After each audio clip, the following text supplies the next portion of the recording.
All right. So, with these new regulations, what is the broader vision for this 7-point call to action plan for the GGPAJ? Very good question, Janine. What we envision is a partnership with the regulators in the industry, a partnership that will create a framework for developing a real economically viable ganja industry for Jamaica, which is inclusive of traditional cultivators and traditional users, because oftentimes we just look at the cultivators, but our association represents not just the cultivators, but the users of cannabis and persons who are. So we represent the industry line from production, from cultivation, production to usage. And so we want to be a part of that framework. We also want the authority to see itself not just as regulating, but facilitating the development. Because the truth is, you can't regulate an industry that is not fully developed. I often use the analogy that it's like regulating a child that is learning to walk and putting them in a box in one area. They will never grow up and walk properly. But if you allow for facilitation of development, of growth, of production, of business plan, business ideas, you will have a full industry that provides economic growth for the country, provides a new avenue of employment, and provides new products. So we are looking as GGPAJ to lead and work with our government and our private sector and all persons and entities to have a viable industry. Long term too, we look to be that model that result in the change in the UN conventions that has listed cannabis and ganja in a negative and prohibitive framework, as Prophet Greg would have highlighted before. So we want to, and we are intending to be a long industry and a real industry, not what we have now, as thus it is stacked on and seen as a dangerous act and accommodating us, as I said before. So anything to add, Prophet Greg? Yes, I do give thanks for what Vicky had said. As I said, it comes back now to the opportune, to where we can now capitalize on these inclusivity of the changes being applied. Naturally, because of this rescheduling of the ganja, it adds more impetus for the need for changes. But if you're going to be realistic, to look at the value of the brand and to promote the brand of the ganja within the settings of a local perspective of trade, then you must look at promoting, you look at securing, and there now needs to be that more political will.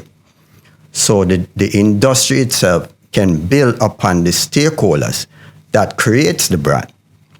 And this is where the partnership has to come into realization, because even the recent signing of the government to engage the Madrid Protocol, which helps to protect the nation branding, this is now a perfect opportunity for this sort of branding mechanism, inclusive of the geographic indicators, to take root now.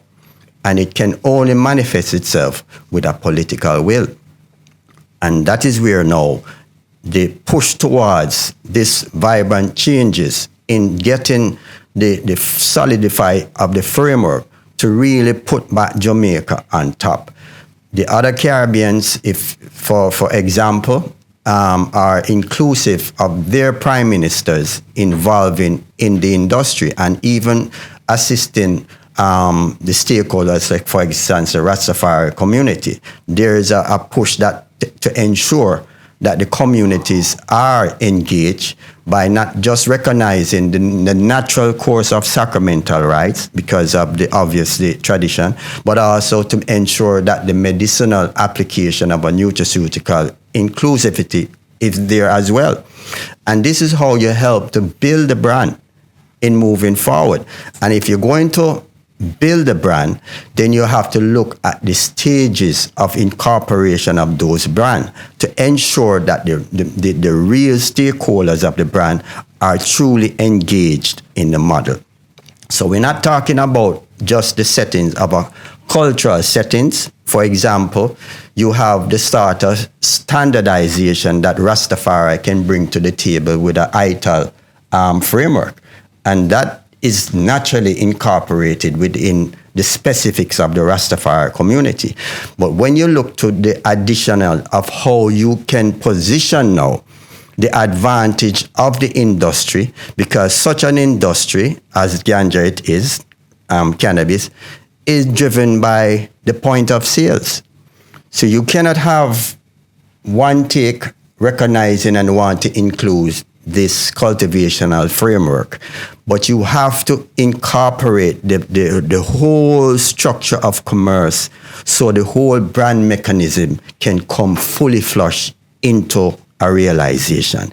So once you have that running as a commercial viability, going through the various stages where it ought to be recognized, including the processing of the oils, which is heavily monitored by the CLA, we push for that energy, what the CLA can do, because that is how you can really fast track the industry.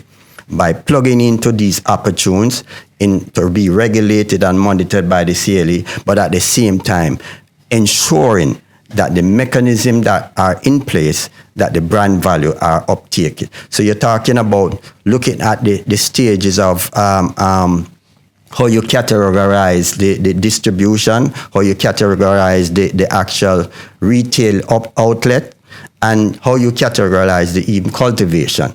And when it comes with the amnesty, you have to look at the prioritization of looking closely of how you restructure the cost mechanism to engage. That is also crucial because that is how you introduce the stakeholders and the traditional farmers, make it more easier for inclusivity. So it is necessary at this time, and I believe we are in a good position to really incorporate a reset and set back the industry where it is right now.